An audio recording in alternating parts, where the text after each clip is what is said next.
Art. 880. Fica isento de restituir pagamento indevido aquele que, recebendo-o como parte de dívida verdadeira, inutilizou o título, deixou prescrever a pretensão ou abriu mão das garantias que asseguravam seu direito, mas aquele que pagou dispõe de ação regressiva contra o verdadeiro devedor e seu fiador. Art. 881. Se o pagamento indevido tiver consistido no desempenho de obrigação de fazer ou para eximir-se da obrigação de não fazer, aquele que recebeu a prestação fica na obrigação de indenizar o que a cumpriu, na medida do lucro obtido. Art. 882. Não se pode repetir o que se pagou para solver dívida prescrita, ou cumprir obrigação judicialmente inexigível. Art. 883. Não terá direito à repetição aquele que deu alguma coisa para obter fim ilícito, imoral, ou proibido por lei. Parágrafo único. No caso deste artigo, o que se deu reverterá em favor de estabelecimento local de beneficência, a critério do juiz. Capítulo 4. Do enriquecimento sem causa. Art. 884. Aquele que, sem justa causa, se enriquecer à custa de outrem, será obrigado a restituir o indevidamente auferido, feita a atualização dos valores monetários. Parágrafo único. Se o enriquecimento tiver por objeto coisa determinada, quem a recebeu é obrigado a restituí-la, e, se a coisa não mais subsistir, a restituição se fará pelo valor do bem na época em que foi exigido. Art. 885. A restituição é devida, não só quando não tenha havido causa que justifique o enriquecimento, mas também se esta deixou de existir. Art. 886. Não caberá a restituição por enriquecimento, se a lei conferir ao lesado outros meios para se ressarcir do prejuízo sofrido. Título 8º. Dos títulos de crédito. Capítulo I. Disposições gerais. Art. 887. O título de crédito, documento necessário ao exercício do direito literal e autônomo nele contido, somente produz efeito quando preencha os requisitos da lei. Art. 888. A omissão de qualquer requisito legal, que tire ao escrito a sua validade como título de crédito, não implica a invalidade do negócio jurídico que lhe deu origem. Art. 889. Deve o título de crédito conter a data da emissão, a indicação precisa dos direitos que confere, e a assinatura do emitente. Primeiro é à vista o título de crédito que não contenha indicação de vencimento. Segundo, considera-se lugar de emissão e de pagamento, quando não indicado no título, o domicílio do emitente. Terceiro, o título poderá ser emitido a partir dos caracteres criados em computador ou meio técnico equivalente e que constem da escrituração do emitente, observados os requisitos mínimos previstos neste artigo. Art. 890. Consideram-se não escritas no título a cláusula de juros, a proibitiva de endosso, a excludente de responsabilidade pelo pagamento ou por despesas, a que dispensa a observância de termos e formalidade prescritas, e a que, além dos limites fixados em lei, exclua ou restrinja direitos e obrigações. Art. 891. O título de crédito, incompleto ao tempo da emissão, deve ser preenchido de conformidade com os ajustes realizados. Parágrafo único. O descumprimento dos ajustes previstos neste artigo pelos que deles participaram, não constitui motivo de oposição ao terceiro portador, salvo se este, ao adquirir o título, tiver agido de má-fé. Art. 892. Aquele que, sem ter poderes, ou excedendo os que tem, lança a sua assinatura em título de crédito, como mandatário ou representante de outrem, fica pessoalmente obrigado, e, pagando o título, tem ele os mesmos direitos que teria o suposto mandante ou representado. Art. 893. A transferência do título de crédito implica a de todos os direitos que lhe são inerentes. Art. 894. O portador de título representativo de mercadoria tem o direito de transferi-lo, de conformidade com as normas que regulam a sua circulação, ou de receber aquela independentemente de quaisquer formalidades, além da entrega do título devidamente quitado. Art. 895. Enquanto o título de crédito estiver em circulação, só ele poderá ser dado em garantia, ou ser objeto de medidas judiciais, e não, separadamente, os direitos ou mercadorias que representa. Art. 896. O título de crédito não pode ser reivindicado do portador que o adquiriu de boa fé e na conformidade das normas que disciplinam a sua circulação. Art. 897. O pagamento de título de crédito, que contenha a obrigação de pagar soma determinada, pode ser garantido por aval. Parágrafo único. É vedado o aval parcial. Art. 898. O aval deve ser dado no verso ou no anverso do próprio título. Primeiro, para a validade do aval, dado no anverso do título, é suficiente a simples assinatura do avalista. Segundo, considera-se não escrito o aval cancelado. Art. 899. O avalista equipara-se àquele cujo nome indicar, na falta de indicação, ao emitente ou devedor final. 1 grau. Pagando o título, tem o avalista a ação de regresso contra o seu avalizado e demais coobrigados anteriores. Segundo, subsiste a responsabilidade do avalista, ainda que nula a obrigação daquele a quem se equipara, a menos que a nulidade decorra de vício de forma. Art. 900. O aval posterior ao vencimento produz os mesmos efeitos do anteriormente dado. Art. 901. Fica validamente desonerado o devedor que paga a título de crédito ao legítimo portador, no vencimento, sem oposição, salvo se agiu de má-fé. Parágrafo único. Pagando, pode o devedor exigir do credor, além da entrega do título, quitação regular. Art. 902. Não é o credor obrigado a receber o pagamento antes do vencimento do título, e aquele que o paga, antes do vencimento, fica responsável pela validade do pagamento. Primeiro, no vencimento, não pode o credor recusar pagamento, ainda que parcial. Segundo, no caso de pagamento parcial, em que se não opera a tradição do título, além da quitação em separado, outra deverá ser firmada no próprio título. Art. 903. Salvo disposição diversa em lei especial, regem-se os títulos de crédito pelo disposto neste Código. Capítulo 2. Do título ao portador. Art. 904. A transferência de título ao portador se faz por simples tradição. Art. 905. O possuidor de título ao portador tem direito à prestação nele indicada, mediante a sua simples apresentação ao devedor. Parágrafo único. A prestação é devida ainda que o título tenha entrado em circulação contra a vontade do emitente. Art. 906. O devedor só poderá opor ao portador exceção fundada em direito pessoal, ou em nulidade de sua obrigação. Art. 907. É nulo o título ao portador emitido sem autorização de lei especial. Art. 908. O possuidor de título dilacerado, porém identificável, tem direito a obter do emitente a substituição do anterior, mediante a restituição do primeiro e o pagamento das despesas. Art. 909. O proprietário, que perder ou extraviar título, ou for injustamente desapossado dele, poderá obter novo título em juízo, bem como impedir sejam pagos a outrem capital e rendimentos. Parágrafo único. O pagamento, feito antes de ter ciência da ação referida neste artigo, exonera o devedor, salvo se provar que ele tinha conhecimento do fato. Capítulo 3. Do título à ordem. Art. 910. O endosso deve ser lançado pelo endossante no verso ou anverso do próprio título. Primeiro, pode o endossante designar o endossatário, e para a validade do endosso, dado no verso do título, é suficiente a simples assinatura do endossante.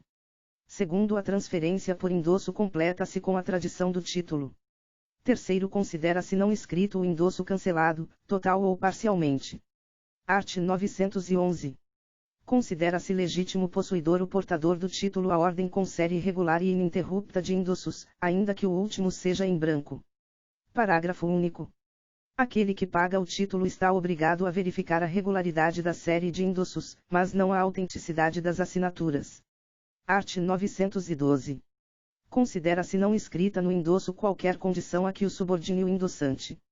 Parágrafo único. É nulo o endosso parcial. Art. 913.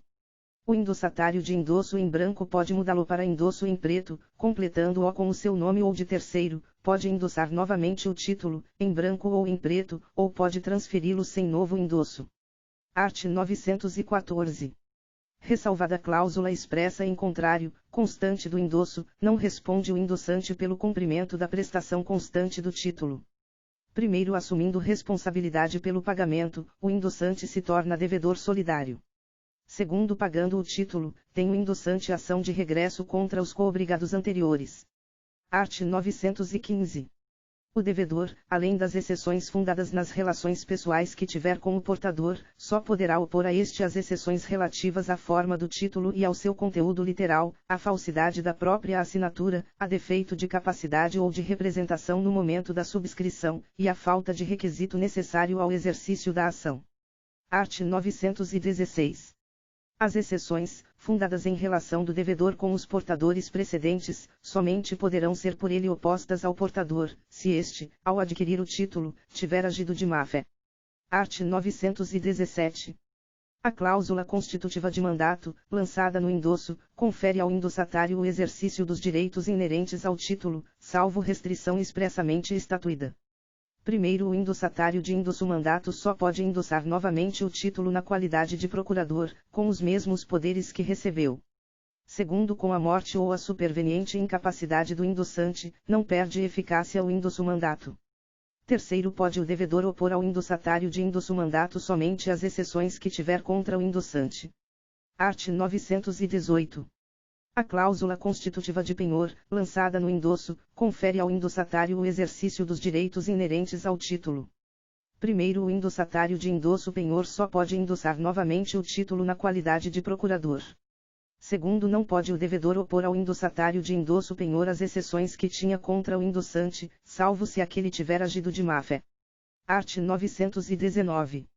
A aquisição de título à ordem, por meio diverso do endosso, tem efeito de cessão civil. Art. 920. O endosso posterior ao vencimento produz os mesmos efeitos do anterior. Capítulo 4. Do título nominativo. Art. 921. É título nominativo o emitido em favor de pessoa cujo nome conste no registro do emitente. Art. 922. Transfere-se o título nominativo mediante termo, em registro do emitente, assinado pelo proprietário e pelo adquirente. Art. 923. O título nominativo também pode ser transferido por endosso que contenha o nome do endossatário. Primeiro, a transferência mediante endosso só tem eficácia perante o emitente, uma vez feita a competente averbação em seu registro, podendo o emitente exigir do endossatário que comprove a autenticidade da assinatura do endossante. Segundo, o endossatário, legitimado por série regular e ininterrupta de endossos, tem o direito de obter a averbação no registro do emitente, comprovada a autenticidade das assinaturas de todos os endossantes. Terceiro, caso o título original contenha o nome do primitivo proprietário, tem direito o adquirente a obter do emitente novo título, em seu nome, devendo a emissão do novo título constar no registro do emitente. Art. 924. Ressalvada a proibição legal, pode o título nominativo ser transformado em à ordem ou ao portador, a pedido do proprietário e à sua custa. Art. 925. Fica desonerado de responsabilidade o emitente que de boa-fé fizer a transferência pelos modos indicados nos artigos antecedentes. Art. 926. Qualquer negócio ou medida judicial, que tenha por objeto o título, só produz efeito perante o emitente ou terceiros, uma vez feita a competente averbação no registro do emitente. Título 9. Da responsabilidade civil. Capítulo I. Da obrigação de indenizar. Art. 927. Aquele que, por ato ilícito, art. 186 e 187, causar dano a outrem, fica obrigado a repará-lo. Parágrafo único. Haverá obrigação de reparar o dano, independentemente de culpa, nos casos especificados em lei, ou quando a atividade normalmente desenvolvida pelo autor do dano implicar, por sua natureza, risco para os direitos de outrem. Art. 928. O incapaz responde pelos prejuízos que causar, se as pessoas por ele responsáveis não tiverem obrigação de fazê-lo ou não dispuserem de meios suficientes. Parágrafo único. A indenização prevista neste artigo, que deverá ser equitativa, não terá lugar se privar do necessário o incapaz ou as pessoas que dele dependem. Art. 929. Se a pessoa lessada, ou o dono da coisa, no caso do inciso 2º do art. 188, não forem culpados do perigo, assistir-lhes a direito à indenização do prejuízo que sofreram. Art. 930. No caso do inciso 2º do art. 188, se o perigo ocorrer por culpa de terceiro, contra este terá o autor do dano ação regressiva para haver a importância que tiver ressarcido ao lesado. Parágrafo único. A mesma ação competirá contra aquele em defesa de quem se causou o dano, art. 188, inciso I. Art. 931. Ressalvados outros casos previstos em lei especial, os empresários individuais e as empresas respondem independentemente de culpa pelos danos causados pelos produtos postos em circulação. Art. 932. São também responsáveis pela reparação civil. E, os pais, pelos filhos menores que estiverem sob sua autoridade e em sua companhia. Segunda, o tutor e o curador, pelos pupilos e curatelados, que se acharem nas mesmas condições. Terceira, o empregador ou comitente, por seus empregados, serviçais e prepostos, no exercício do trabalho que lhes competir, ou em razão dele. Quarta, os donos de hotéis, hospedarias, casas ou estabelecimentos onde se albergue por dinheiro, mesmo para fins de educação, pelos seus hóspedes, moradores e educandos. V. Os que gratuitamente houverem participado nos produtos do crime, até a concorrente quantia.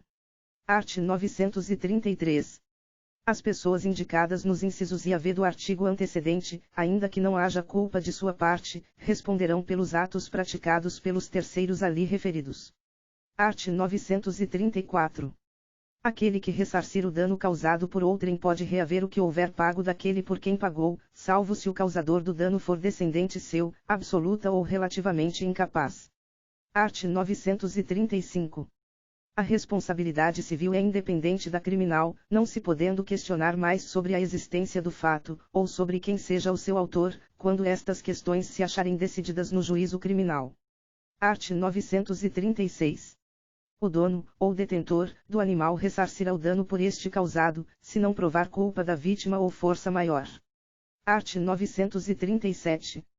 O dono de edifício ou construção responde pelos danos que resultarem de sua ruína, se esta provier de falta de reparos, cuja necessidade fosse manifesta. Art. 938. Aquele que habitar prédio, ou parte dele, responde pelo dano proveniente das coisas que dele caírem ou forem lançadas em lugar indevido. Art. 939. O credor que demandar o devedor antes de vencida a dívida, fora dos casos em que a lei o permita, ficará obrigado a esperar o tempo que faltava para o vencimento, a descontar os juros correspondentes, embora estipulados, e a pagar as custas em dobro. Art. 940. Aquele que demandar por dívida já paga, no todo ou em parte, sem ressalvar as quantias recebidas ou pedir mais do que for devido, ficará obrigado a pagar ao devedor, no primeiro caso, o dobro do que houver cobrado e, no segundo, o equivalente do que dele exigir, salvo se houver prescrição. Art. 941. As penas previstas nos arts. 939 e 940 não se aplicarão quando o autor desistir da ação antes de contestada a lide, salvo ao réu o direito de haver indenização por algum prejuízo que prove ter sofrido. Art. 942. Os bens do responsável pela ofensa ou violação do direito de outrem ficam sujeitos à reparação do dano causado, e, se a ofensa tiver mais de um autor, todos responderão solidariamente pela reparação. Parágrafo único. São solidariamente responsáveis com os autores os coautores e as pessoas designadas no art. 932. Art. 943. O direito de exigir reparação e a obrigação de prestá-la transmitem-se com a herança. Capítulo 2. Da indenização. Art. 944. A indenização mede-se pela extensão do dano. Parágrafo único. Se houver excessiva desproporção entre a gravidade da culpa e o dano, poderá o juiz reduzir, equitativamente, a indenização. Art. 945. Se a vítima tiver concorrido culposamente para o evento danoso, a sua indenização será fixada tendo-se em conta a gravidade de sua culpa em confronto com a do autor do dano. Art. 946. Se a obrigação for indeterminada, e não houver na lei ou no contrato disposição fixando a indenização devida pelo inadimplente, apurar-se-á o valor das perdas e danos na forma que a lei processual determinar. Art. 947. Se o devedor não puder cumprir a prestação na espécie ajustada, substituir-se-á pelo seu valor, em moeda corrente. Art. 948. No caso de homicídio, a indenização consiste, sem excluir outras reparações, e, no pagamento das despesas com o tratamento da vítima, seu funeral e o luto da família. Segunda, na prestação de alimentos às pessoas a quem o morto os devia, levando-se em conta a duração provável da vida da vítima. Art. 949. No caso de lesão ou outra ofensa à saúde, o ofensor indenizará o ofendido das despesas do tratamento e dos lucros cessantes até ao fim da convalescença, além de algum outro prejuízo que o ofendido prove haver sofrido. Art. 950. Se da ofensa resultar defeito pelo qual o ofendido não possa exercer o seu ofício ou profissão, ou se lhe diminua a capacidade de trabalho, a indenização, além das despesas do tratamento e lucros cessantes até ao fim da convalescença, incluirá pensão correspondente à importância do trabalho para que se inabilitou, ou da depreciação que ele sofreu. Parágrafo único. O prejudicado, se preferir, poderá exigir que a indenização seja arbitrada e paga de uma só vez. Art. 951. O disposto nos arts. 948, 949 e 950 aplicar-se ainda no caso de indenização devida por aquele que, no exercício de atividade profissional, por negligência, imprudência ou imperícia, causar a morte do paciente, agravar-lhe o mal, causar-lhe lesão, ou inabilitá-lo para o trabalho. Art. 952. Havendo usurpação ou esbulho do alheio, além da restituição da coisa, a indenização consistirá em pagar o valor das suas deteriorações e o devido a título de lucros cessantes, faltando a coisa, dever-se-á reembolsar o seu equivalente ao prejudicado. Parágrafo único. Para se restituir o equivalente, quando não exista a própria coisa, estimar-se-á ela pelo seu preço ordinário e pelo de afeição, contanto que este não se avantagie àquele. Art. 953. A indenização por injúria, difamação ou calúnia consistirá na reparação do dano que delas resulte ao ofendido. Parágrafo único. Se o ofendido não puder provar prejuízo material, caberá ao juiz fixar, equitativamente, o valor da indenização, na conformidade das circunstâncias do caso. Art. 954. A indenização por ofensa à liberdade pessoal consistirá no pagamento das perdas e danos que sobrevierem ao ofendido, e se este não puder provar prejuízo, tem aplicação o disposto no parágrafo único do artigo antecedente. Parágrafo único. Consideram-se ofensivos da liberdade pessoal. I. O cárcere privado. Segunda, a prisão por queixa ou denúncia falsa e de má-fé. Terceira, a prisão ilegal. Título X. Das preferências e privilégios creditórios. Art. 955. Procede-se à declaração de insolvência toda vez que as dívidas excedam a importância dos bens do devedor. Art. 956. A discussão entre os credores pode versar quer sobre a preferência entre eles disputada, quer sobre a nulidade, simulação, fraude, ou falsidade das dívidas e contratos. Art. 957. Não havendo título legal à preferência, terão os credores igual direito sobre os bens do devedor comum. Art. 958. Os títulos legais de preferência são os privilégios e os direitos reais. Art. 959. Conservam seus respectivos direitos os credores, hipotecários ou privilegiados. E, sobre o preço do seguro da coisa gravada com hipoteca ou privilégio, ou sobre a indenização devida, havendo responsável pela perda ou danificação da coisa. Segunda, sobre o valor da indenização, se a coisa obrigada à hipoteca ou privilégio for desapropriada. Art. 960. Nos casos a que se refere o artigo antecedente, o devedor do seguro, ou da indenização, exonera-se pagando sem oposição dos credores hipotecários ou privilegiados. Art. 961. O crédito real prefere ao pessoal de qualquer espécie, o crédito pessoal privilegiado, ao simples, e o privilégio especial, ao geral. Art. 962. Quando concorrerem aos mesmos bens, e por título igual, dois ou mais credores da mesma classe especialmente privilegiados, haverá entre eles rateio proporcional ao valor dos respectivos créditos, se o produto não bastar para o pagamento integral de todos. Art. 963. O privilégio especial só compreende os bens sujeitos, por expressa disposição de lei, ao pagamento do crédito que ele favorece, e o geral, todos os bens não sujeitos a crédito real nem a privilégio especial. Art. 964. Tem privilégio especial. E, sobre a coisa arrecadada e liquidada, o credor de custas e despesas judiciais feitas com a arrecadação e liquidação. Segunda, sobre a coisa salvada, o credor por despesas de salvamento. Terceira, sobre a coisa beneficiada, o credor por benfeitorias necessárias ou úteis.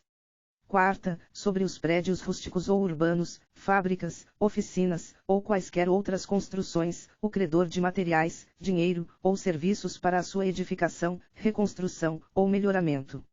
V. Sobre os frutos agrícolas, o credor por sementes, instrumentos e serviços à cultura, ou à colheita.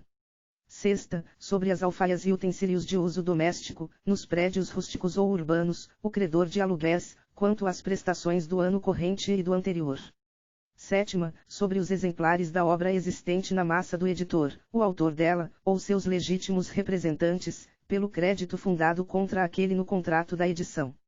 Oitava, sobre o produto da colheita, para a qual houver concorrido com o seu trabalho, e principalmente a quaisquer outros créditos, ainda que reais, o trabalhador agrícola, quanto à dívida dos seus salários. Nona, sobre os produtos do abate, o credor por animais. Incluído pela Lei nº 13.176, de 2015. Art. 965. Goza de privilégio geral, na ordem seguinte, sobre os bens do devedor. E, o crédito por despesa de seu funeral, feito segundo a condição do morto e o costume do lugar.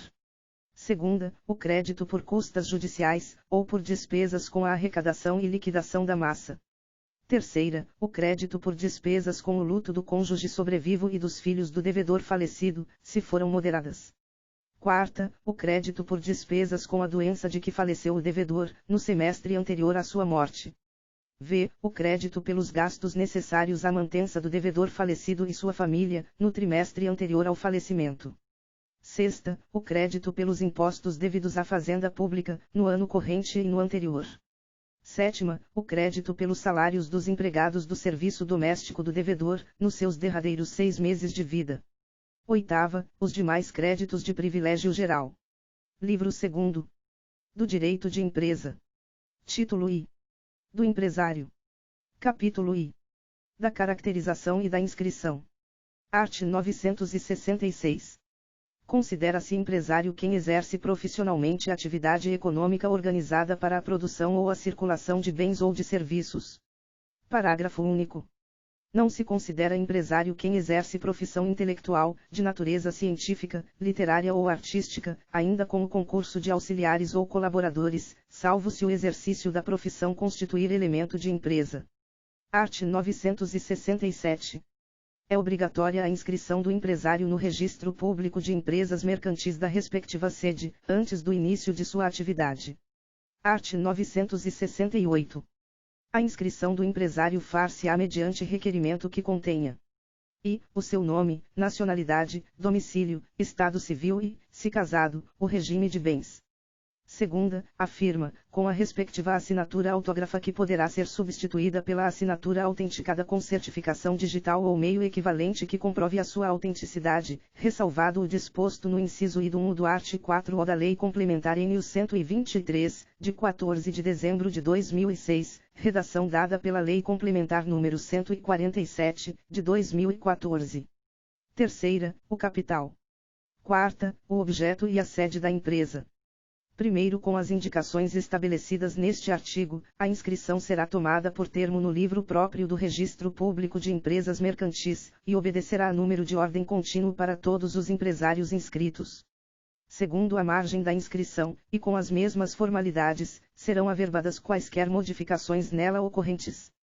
Terceiro, caso venha a admitir sócios, o empresário individual poderá solicitar ao Registro Público de Empresas Mercantis a transformação de seu registro de empresário para registro de sociedade empresária, observado, no que couber, o disposto nos arts. 1113 a 1115 deste Código. Incluído pela Lei Complementar nº 128, de 2008. Quarto, o processo de abertura, registro, alteração e baixa do microempreendedor individual de que trata o art. 18-A da Lei Complementar nº 123, de 14 de dezembro de 2006, bem como qualquer exigência para o início de seu funcionamento deverão ter trâmite especial e simplificado, preferentemente eletrônico, opcional para o empreendedor, na forma a ser disciplinada pelo Comitê para a Gestão da Rede Nacional para a Simplificação do Registro e da Legalização de Empresas e Negócios, CGSIM, de que trata o inciso 3º do art. 2º da mesma lei. Incluído pela Lei nº 12.470, de 2011. Quinto, para fins do disposto no quarto, poderão ser dispensados o uso da firma, com a respectiva assinatura autógrafa, o capital, requerimentos, demais assinaturas, informações relativas à nacionalidade, estado civil e regime de bens, bem como remessa de documentos, na forma estabelecida pelo CGSIM. Incluído pela Lei nº 12.470, de 2011. Art. 969. O empresário que instituir sucursal, filial ou agência, em lugar sujeito à jurisdição de outro registro público de empresas mercantis, neste deverá também inscrevê-la, com a prova da inscrição originária. Parágrafo único. Em qualquer caso, a constituição do estabelecimento secundário deverá ser averbada no registro público de empresas mercantis da respectiva sede. Art. 970. A lei assegurará tratamento favorecido, diferenciado e simplificado ao empresário rural e ao pequeno empresário, quanto à inscrição e aos efeitos daí decorrentes. Art. 971. O empresário, cuja atividade rural constitua sua principal profissão, pode, observadas as formalidades de que tratam o art. 968 e seus parágrafos, requerer inscrição no registro público de empresas mercantis da respectiva sede, caso em que, depois de inscrito, ficará equiparado, para todos os efeitos, ao empresário sujeito a registro. Capítulo 2. Da capacidade. Art. 972. Podem exercer a atividade de empresário os que estiverem em pleno gozo da capacidade civil e não forem legalmente impedidos. Art. 973.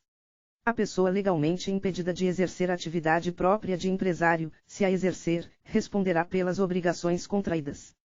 Art. 974.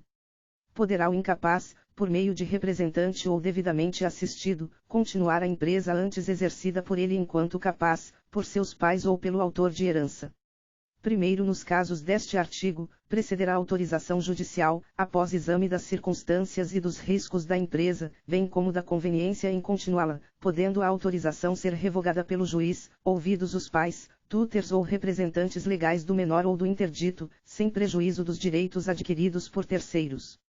Segundo, não ficam sujeitos ao resultado da empresa os bens que o incapaz já possuía, ao tempo da sucessão ou da interdição, desde que estranhos ao acervo daquela, devendo tais fatos constar do alvará que conceder a autorização. Terceiro, o registro público de empresas mercantis a cargo das juntas comerciais deverá registrar contratos ou alterações contratuais de sociedade que envolva sócio incapaz, desde que atendidos, de forma conjunta, os seguintes pressupostos, incluído pela Lei nº 12.399, de 2011. E o sócio incapaz não pode exercer a administração da sociedade, incluído pela Lei nº 12.399, de 2011. Segunda, o capital social deve ser totalmente integralizado, incluído pela Lei nº 12.399, de 2011. Terceira, o sócio relativamente incapaz deve ser assistido e o absolutamente incapaz deve ser representado por seus representantes legais. Incluído pela Lei nº 12.399, de 2011. Art. 975. Se o representante ou assistente do incapaz for pessoa que, por disposição de lei, não puder exercer a atividade de empresário, nomeará, com a aprovação do juiz, um ou mais gerentes. Primeiro, do mesmo modo será nomeado gerente em todos os casos em que o juiz entender ser conveniente. Segundo, a aprovação do juiz não exime o representante ou assistente do menor ou do interdito da responsabilidade pelos atos dos gerentes nomeados. Art. 976. A prova da emancipação e da autorização do incapaz, nos casos do art. 974, e a de eventual revogação desta, serão inscritas ou averbadas no Registro Público de Empresas Mercantis. Parágrafo único. O uso da nova firma caberá, conforme o caso, ao gerente, ou ao representante do incapaz, ou a este, quando puder ser autorizado. Art. 977. Faculta-se aos cônjuges contratar sociedade, entre si ou com terceiros, desde que não tenham casado no regime da comunhão universal de bens, ou no da separação obrigatória. Art. 978. O empresário casado pode, sem necessidade de outorga conjugal, qualquer que seja o regime de bens, alienar os imóveis que integrem o patrimônio da empresa ou gravá-los de ônus real. Art. 979. Além de no registro civil, serão arquivados e averbados, no registro público de empresas mercantis, os pactos e declarações antenupciais do empresário, o título de doação, herança, ou legado, de bens clausulados de incomunicabilidade ou inalienabilidade. Art. 980. A sentença que decretar ou homologar a separação judicial do empresário e o ato de reconciliação não podem ser opostos a terceiros, antes de arquivados e averbados no registro público de empresas mercantis. Título IA. Incluído pela Lei nº 12.441, de 2011, vigência. Da empresa individual de responsabilidade limitada. Art. 980-A. A empresa individual de responsabilidade limitada será constituída por uma única pessoa titular da totalidade do capital social, devidamente integralizado, que não será inferior a 100 vezes o maior salário mínimo vigente no país. Incluído pela Lei nº 12.441, de 2011, vigência. Primeiro, o nome empresarial deverá ser formado pela inclusão da expressão EIRELI após a firma ou a denominação social da empresa individual de responsabilidade limitada. Incluído pela Lei nº 12.441, de 2011, vigência. Segundo, a pessoa natural que constituir empresa individual de responsabilidade limitada somente poderá figurar em uma única empresa dessa modalidade. Incluído pela Lei nº 12.441, de 2011, vigência. Terceiro, a empresa individual de responsabilidade limitada também poderá resultar da concentração das cotas de outra modalidade societária num único sócio, independentemente das razões que motivaram tal concentração. Incluído pela Lei nº 12.441, de 2011, vigência. Quarto, vetado. Incluído pela Lei nº 12.441, de 2011, vigência. Quinto, poderá ser atribuída à empresa individual de responsabilidade limitada constituída para a prestação de serviços de qualquer natureza a remuneração decorrente da cessão de direitos patrimoniais de autor ou de imagem, nome, marca ou voz de que seja detentor o titular da pessoa jurídica, vinculados à atividade profissional. Incluído pela Lei nº 12.441, de 2011, vigência. Sexto, aplicam-se à empresa individual de responsabilidade limitada, no que couber, as regras previstas para as sociedades limitadas. Incluído pela Lei nº 12.441, de 2011, vigência. Sétimo, somente o patrimônio social da empresa responderá pelas dívidas da empresa individual de responsabilidade limitada, hipótese em que não se confundirá, em qualquer situação, com o patrimônio do titular que a constitui, ressalvados os casos de fraude. Incluído pela Lei nº 13.874, de 2019. Título 2º. Da Sociedade. Capítulo único. Disposições gerais. Art. 981. Celebram contrato de sociedade as pessoas que reciprocamente se obrigam a contribuir, com bens ou serviços, para o exercício de atividade econômica e a partilha, entre si, dos resultados. Parágrafo único. A atividade pode restringir-se à realização de um ou mais negócios determinados. Art. 982. Salvo as exceções expressas, considera-se empresária a sociedade que tem por objeto o exercício de atividade própria de empresário sujeito a registro, art. 967, e, simples, as demais. Parágrafo único. Independentemente de seu objeto, considera-se empresária a sociedade por ações, e, simples, a cooperativa. Art. 983. A sociedade empresária deve constituir-se segundo um dos tipos regulados nos arts. 1039 a 1092, a sociedade simples pode constituir-se de conformidade com um desses tipos, e, não o fazendo, subordina-se às normas que lhe são próprias. Parágrafo único. Ressalvam-se as disposições concernentes à sociedade em conta de participação e à cooperativa, bem como as constantes de leis especiais que, para o exercício de certas atividades, imponham a constituição da sociedade segundo determinado tipo. Art. 984. A sociedade que tenha por objeto o exercício de atividade própria de empresário rural e seja constituída, ou transformada, de acordo com um dos tipos de sociedade empresária, pode, com as formalidades do art. 968, requerer inscrição no Registro Público de Empresas Mercantis da sua sede, caso em que, depois de inscrita, ficará equiparada, para todos os efeitos, à sociedade empresária. Parágrafo único. Embora já constituída a sociedade segundo um daqueles tipos, o pedido de inscrição se subordinará, no que for aplicável, às normas que regem a transformação. Art. 985. A sociedade adquire personalidade jurídica com a inscrição, no registro próprio e na forma da lei, dos seus atos constitutivos, arts. 45 e 1150. Subtítulo I. Da sociedade não personificada. Capítulo I. Da sociedade em comum. Art. 986. Enquanto não inscritos os atos constitutivos, reger-se-á a sociedade, exceto por ações em organização, pelo disposto neste capítulo, observadas, subsidiariamente e no que com ele forem compatíveis, as normas da sociedade simples. Art. 987. Os sócios, nas relações entre si ou com terceiros, somente por escrito podem provar a existência da sociedade, mas os terceiros podem prová-la de qualquer modo. Art. 988. Os bens e dívidas sociais constituem patrimônio especial, do qual os sócios são titulares em comum. Art. 989. Os bens sociais respondem pelos atos de gestão praticados por qualquer dos sócios, salvo pacto expresso limitativo de poderes, que somente terá eficácia contra o terceiro que o conheça ou deva conhecer. Art. 990. Todos os sócios respondem solidária e ilimitadamente pelas obrigações sociais, excluído do benefício de ordem, previsto no art. 1024, aquele que contratou pela sociedade. Capítulo 2. Da sociedade em conta de participação. Art. 991.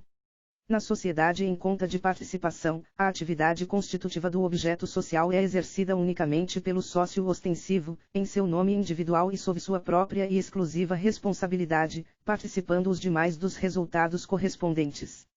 Parágrafo único. Obriga-se perante terceiro tão somente o sócio ostensivo, e, exclusivamente perante este, o sócio participante, nos termos do contrato social. Art. 992. A constituição da sociedade em conta de participação independe de qualquer formalidade e pode provar-se por todos os meios de direito. Art. 993. O contrato social produz efeito somente entre os sócios, e a eventual inscrição de seu instrumento em qualquer registro não confere personalidade jurídica à sociedade. Parágrafo único.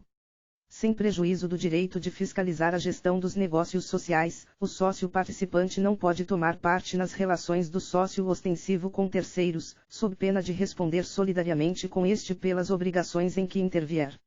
Art. 994. A contribuição do sócio participante constitui, com a do sócio ostensivo, patrimônio especial, objeto da conta de participação relativa aos negócios sociais. Primeiro, a especialização patrimonial somente produz efeitos em relação aos sócios. Segundo, a falência do sócio ostensivo acarreta a dissolução da sociedade e a liquidação da respectiva conta, cujo saldo constituirá crédito quirografário. Terceiro, falindo o sócio participante, o contrato social fica sujeito às normas que regulam os efeitos da falência nos contratos bilaterais do falido. Art. 995. Salvo estipulação em contrário, o sócio ostensivo não pode admitir novo sócio sem o consentimento expresso dos demais. Art. 996. Aplicar-se à sociedade em conta de participação, subsidiariamente e no que com ela for compatível, o disposto para a sociedade simples, e a sua liquidação rege-se pelas normas relativas à prestação de contas, na forma da lei processual. Parágrafo único. Havendo mais de um sócio ostensivo, as respectivas contas serão prestadas e julgadas no mesmo processo. Subtítulo 2. Da sociedade personificada. Capítulo I. Da sociedade simples. Seção I. Do contrato social. Art. 997. A sociedade constitui-se mediante contrato escrito, particular ou público, que, além de cláusulas estipuladas pelas partes, mencionará I. Nome, nacionalidade, estado civil, profissão e residência dos sócios, se pessoas naturais, e a firma ou a denominação, nacionalidade e sede dos sócios, se jurídicas. Segunda, denominação, objeto, sede e prazo da sociedade. Terceira, capital da sociedade, expresso em moeda corrente, podendo compreender qualquer espécie de bens, suscetíveis de avaliação pecuniária. Quarta, a cota de cada sócio no capital social, e o modo de realizá-la. v. As prestações a que se obriga o sócio, cuja contribuição consista em serviços. Sexta, as pessoas naturais incumbidas da administração da sociedade, e seus poderes e atribuições. Sétima, a participação de cada sócio nos lucros e nas perdas. Oitava, se os sócios respondem, ou não, subsidiariamente, pelas obrigações sociais. Parágrafo único. É ineficaz em relação a terceiros qualquer pacto separado, contrário ao disposto no instrumento do contrato. Art. 998. Nos 30 dias subsequentes à sua constituição, a sociedade deverá requerer a inscrição do contrato social no registro civil das pessoas jurídicas do local de sua sede. Primeiro, o pedido de inscrição será acompanhado do instrumento autenticado do contrato, e, se algum sócio nele houver sido representado por procurador, o da respectiva procuração, bem como, se for o caso, da prova de autorização da autoridade competente. Segundo, com todas as indicações enumeradas no artigo antecedente, será a inscrição tomada por termo no livro de registro próprio, e obedecerá a número de ordem contínua para todas as sociedades inscritas. Art. 999. As modificações do contrato social, que tenham por objeto matéria indicada no art. 997, dependem do consentimento de todos os sócios, as demais podem ser decididas por maioria absoluta de votos, se o contrato não determinar a necessidade de deliberação unânime. Parágrafo único. Qualquer modificação do contrato social será averbada, cumprindo-se as formalidades previstas no artigo antecedente. Art. 1000. A sociedade simples que instituir sucursal, filial ou agência na circunscrição de outro registro civil das pessoas jurídicas, neste deverá também inscrevê-la, com a prova da inscrição originária. Parágrafo único.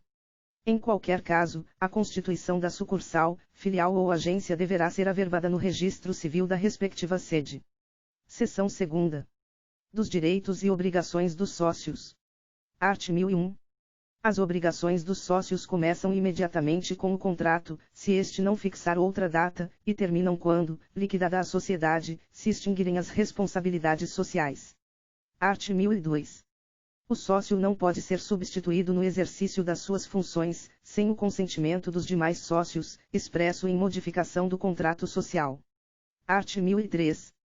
A cessão total ou parcial de cota, sem a correspondente modificação do contrato social com o consentimento dos demais sócios, não terá eficácia quanto a estes e à sociedade. Parágrafo único. Até 2 anos depois de averbada a modificação do contrato, responde o cedente solidariamente com o cessionário, perante a sociedade e terceiros, pelas obrigações que tinha como sócio. Art. 1004. Os sócios são obrigados, na forma e prazo previstos, às contribuições estabelecidas no contrato social, e aquele que deixar de fazê-lo, nos 30 dias seguintes ao da notificação pela sociedade, responderá perante esta pelo dano emergente da mora. Parágrafo único. Verificada a mora, poderá a maioria dos demais sócios preferir a indenização, a exclusão do sócio remisso, ou reduzir-lhe a cota ao montante já realizado, aplicando-se, em ambos os casos, o disposto no primeiro do art. 1031. Art. 1005. O sócio que, a título de cota social, transmitir domínio, posse ou uso, responde pela evicção, e pela solvência do devedor, aquele que transferir crédito. Art. 1006. O sócio, cuja contribuição consista em serviços, não pode, salvo convenção em contrário, empregar-se em atividade estranha à sociedade, sob pena de ser privado de seus lucros e dela excluído. Art. 1007. Salvo estipulação em contrário, o sócio participa dos lucros e das perdas, na proporção das respectivas cotas, mas aquele, cuja contribuição consiste em serviços, somente participa dos lucros na proporção da média do valor das cotas. Art. 1008. É nula a estipulação contratual que exclua qualquer sócio de participar dos lucros e das perdas. Art. 1009. A distribuição de lucros ilícitos ou fictícios acarreta responsabilidade solidária dos administradores que a realizarem e dos sócios que os receberem, conhecendo ou devendo conhecer-lhes a ilegitimidade. Seção 3ª. Da administração. Art. 1010. Quando, por lei ou pelo contrato social, competir aos sócios decidir sobre os negócios da sociedade, as deliberações serão tomadas por maioria de votos, contados segundo o valor das cotas de cada um. Para a formação da maioria absoluta são necessários votos correspondentes a mais de metade do capital. 2. Prevalece a decisão sufragada por maior número de sócios no caso de empate, e, se este persistir, decidirá o juiz. 3. Responde por perdas e danos o sócio que, tendo em alguma operação interesse contrário ao da sociedade, participar da deliberação que a aprove graças a seu voto. Art. 1011. O administrador da sociedade deverá ter, no exercício de suas funções, o cuidado e a diligência que todo homem ativo e probo costuma empregar na administração de seus próprios negócios. 1. Não podem ser administradores, além das pessoas impedidas por lei especial, os condenados à pena que vede, ainda que temporariamente, o acesso a cargos públicos, ou por crime falimentar, de prevaricação, feita ou suborno, concussão, peculato, ou contra a economia popular, contra o sistema financeiro nacional, contra as normas de defesa da concorrência, contra as relações de consumo, a fé pública ou a propriedade, enquanto perdurarem os efeitos da condenação. 2. Aplicam-se à atividade dos administradores, no que couber, as disposições concernentes ao mandato. Art. 1012. O administrador, nomeado por instrumento em separado, deve averbá-lo à margem da inscrição da sociedade, e, pelos atos que praticar, antes de requerer a averbação, responde pessoal e solidariamente com a sociedade. Art. 1013. A administração da sociedade, nada dispondo o contrato social, compete separadamente a cada um dos sócios. 1. Se a administração competir separadamente a vários administradores, cada um pode impugnar operação pretendida por outro, cabendo a decisão aos sócios, por maioria de votos.